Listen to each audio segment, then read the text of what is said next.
Es mi segundo o tercer año que vengo a la Home Fest y este año traje un tema para que podamos conversar un poquito, que es la conveniencia.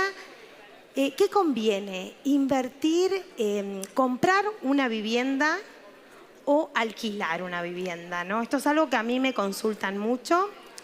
Yo les cuento que yo soy Michelle Fleitas, soy coordinadora académica de la carrera Operador Inmobiliario en la Universidad Ort.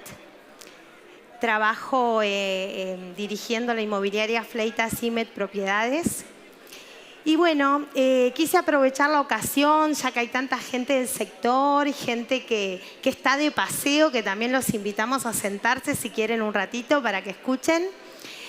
Y bueno, un poco la propuesta es esta. ¿Qué conviene? ¿Conviene alquilar o conviene comprar? Y acá tenemos que hacernos otra pregunta. ¿Cuáles son mis opciones? Si mi opción es dejar un dinero que de repente yo tengo pensado para el día de mañana comprar la vivienda, ese sueño de la casa propia, y lo tengo ahí ahorrado y digo, bueno, yo no me animo a invertir en otro tipo de activos. Ustedes saben que nos encontramos con una realidad que a nivel global nos encontramos que las tasas de intereses de los bonos de Estados Unidos están rindiendo en el entorno del 5%. Las tasas de intereses de crédito hipotecario en Estados Unidos están en el entorno del 7%. Y esto hace que a nivel mundial hoy día existan otras opciones a la hora de generar rentabilidad que puedan de repente ser atractivos. Y es en esa respuesta, si yo me animo o si yo conozco a invertir en otro tipo de activos, que yo voy a tener mi respuesta. ¿Por qué? Porque de repente yo puedo tener un emprendimiento que me genere una muy buena rentabilidad. Entonces, con ese capital que yo invierto en mi emprendimiento, puedo sacar una buena ganancia y con eso puedo alquilar una propiedad que puede estar muy bien. Y es más, hasta quizás una propiedad que me puede dar determinado nivel de vida que si yo tuviese que pagar calle esa propiedad, no podría hacerlo. Ahí también se genera otro tema interesante, ¿no? El tema de endeudarme, el tema del apalancamiento a la hora de comprar. ¿Qué es esto? Bueno, ¿en qué tasa yo me voy a estar endeudando para poder tener esa propiedad? Hoy la propuesta les traje no tanto hablando de la inversión en cuanto a rentabilidad, sino hablando más de lo que es vivienda residencial. Por eso poníamos como en la balanza si me conviene alquilar o comprar. Volviendo a este tema del apalancamiento, también ahí se pueden generar determinadas situaciones. Yo, por ejemplo, puedo comprar un inmueble que me puede generar una rentabilidad de un 4,5%, pero si yo me estoy endeudando en un 8 o 9%, en realidad el desfasaje es muy grande, en realidad eso no me convendría. Entonces, por eso hay que evaluar caso a caso y hay que evaluar cuáles son mis opciones concretamente y qué tan adverso al riesgo soy yo como cliente, como inversor. Por más que no hablemos de ese inversor que compra para después alquilar, sino inversor en el sentido de invertir mi capital. Acá les traje algunas de las ventajas que puede generar alquilar una propiedad. Entre estas podemos mencionar, cuando yo alquilo, tengo una mayor flexibilidad. ¿Por qué? Porque yo alquilo con un contrato de arrendamiento y sé a tiempo cierto una de lo que tiene ese contrato de arrendamiento es un plazo. Entonces yo puedo saber si yo me comprometí a un año con opción a 2 años o más tiempo. Entonces, desde ese punto de vista me genera una flexibilidad. También un menor compromiso financiero, por esto que les decía, ¿no? Si bien yo puedo acordar con ese arrendador, ustedes saben que cuando alquilamos hablamos de arrendador, que es esa persona que nos da en arrendamiento esa propiedad, el arrendatario es lo que comúnmente conocemos como inquilino.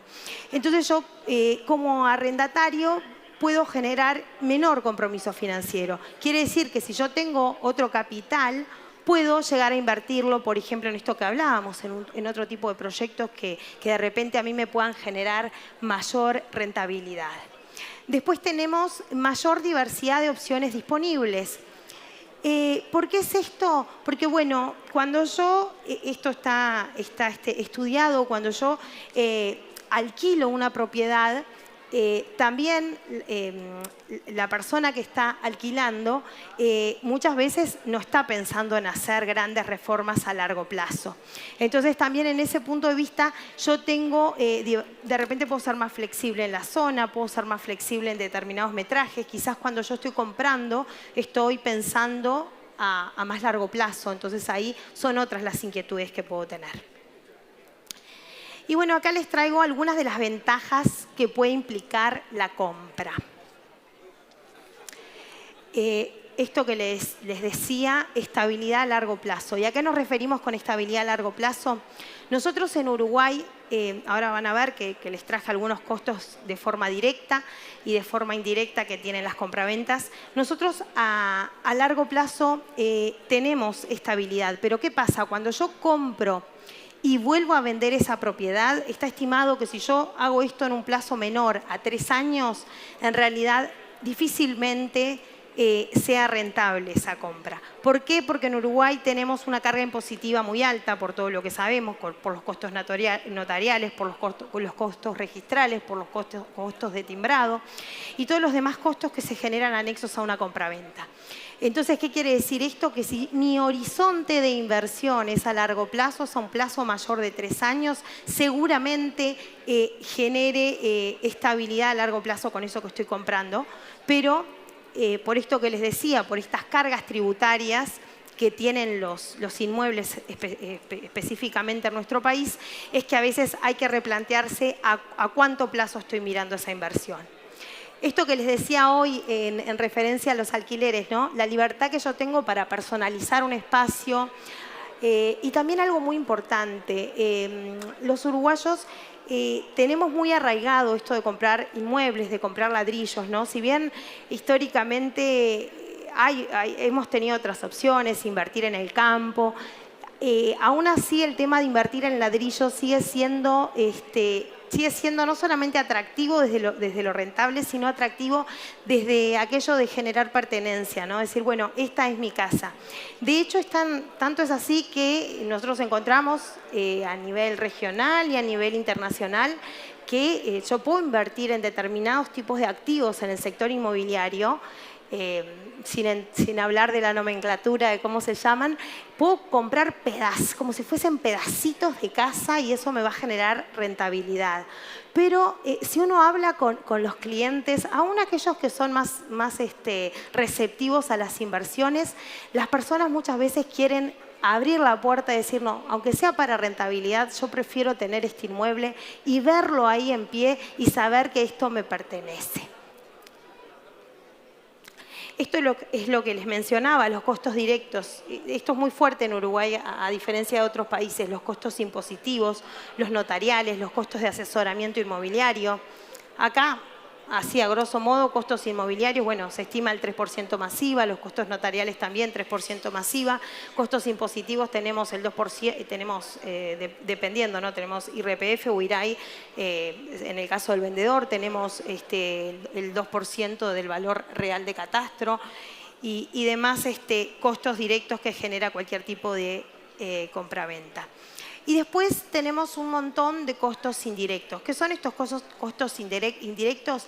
Las personas que no están habituadas a comprar y a vender, a manejarse dentro del sector inmobiliario, yo siempre digo, no es que no puedan conseguir una buena oferta, una buena oportunidad, sino que el ojo tiene que entrenarse. Y para entrenar el ojo yo tengo que dedicarle mucho tiempo. Quizás yo esté empezando a ver, empezando recién a ver la oportunidad de comprar esa vivienda, el acceso a la vivienda, de tener el sueño de la casa propia, pero quizás mi primera o segunda visita es una oportunidad, pero quizás mi ojo todavía no esté entrenado para detectar que es una oportunidad, porque a medida que yo voy viendo varios inmuebles, es impresionante cómo no necesitamos específicamente ser operadores inmobiliarios para para poder saber que el ojo se va entrenando y el ojo mismo empieza como a detectar esas oportunidades que hay en el mercado. Por supuesto que algo que también está bueno, que también nos puede ahorrar dolores de cabeza, nos puede ahorrar también dinero a nivel de patrimonio, es asesorarse con buenos profesionales. Si yo visito un inmueble y tiene determinadas reformas y de repente la persona o quien nos quiere vender nos dice, bueno, pero esto es algo menor, en realidad tenemos que indagar un poco más. Y no tenemos por qué conocer de todo, como siempre digo yo, sino que, bueno, quizás sea buena cosa visitar esa vivienda con un arquitecto, si estamos hablando de una propiedad que tiene que ser divisible, visitarla con un ingeniero agrimensor, hacer las consultas pertinentes a un escribano de nuestra confianza, hacer las consultas pertinentes a un abogado de nuestra confianza, en caso de que hablemos de que determinada situación jurídica que tenga el inmueble, por ejemplo, puede tener una sucesión que no se haya finalizado o bueno, determinada característica que nos va a hacer apoyarnos en otro profesional. Es por eso que también les quiero decir que es importante a la hora que ustedes vean las propiedades, contar con operadores inmobiliarios de su confianza y personas que estén calificadas para hacer la tarea. Porque si bien los operadores inmobiliarios no son arquitectos ni escribanos, muchas veces entienden de estas cosas y pueden brindarles información que les va a evitar pérdida de tiempo, les va a evitar pérdida de capital. Así que, bueno, un poco por ese lado quería ir hoy. Les agradezco muchísimo el tiempo. A los que quieran seguirme, yo como coordinadora de la carrera Operador Inmobiliario en la Universidad DORT, hacemos muchas actividades que les llamamos de puertas abiertas, que no tienen costos. Uno de esos espacios es el ciclo de charlas Mujeres del Real Estate, que es un ciclo abierto para hombres y para mujeres, en donde vienen a hablar personas destacadas del sector y también para poder hablar sobre estas temáticas y generar networking entre personas del sector inmobiliario. Después también tenemos otro espacio que se llama Desayunos de Networking, que es un espacio también que es abierto, es de puertas abiertas, no tienen costo, simplemente hay que anotarse previamente en Positos de Boulevard España y Luis de la Torre. Y bueno, y los que quieran seguirme por mi LinkedIn, Dra Michelle Fleitas, de doctora Michelle Fleitas, o por mi Instagram, Dra Michelle Fleitas. Siempre ahí estoy subiendo todas las actividades que se hacen. Agradezco mucho el tiempo y bueno, la atención que me prestaron. Muchísimas gracias. Gracias.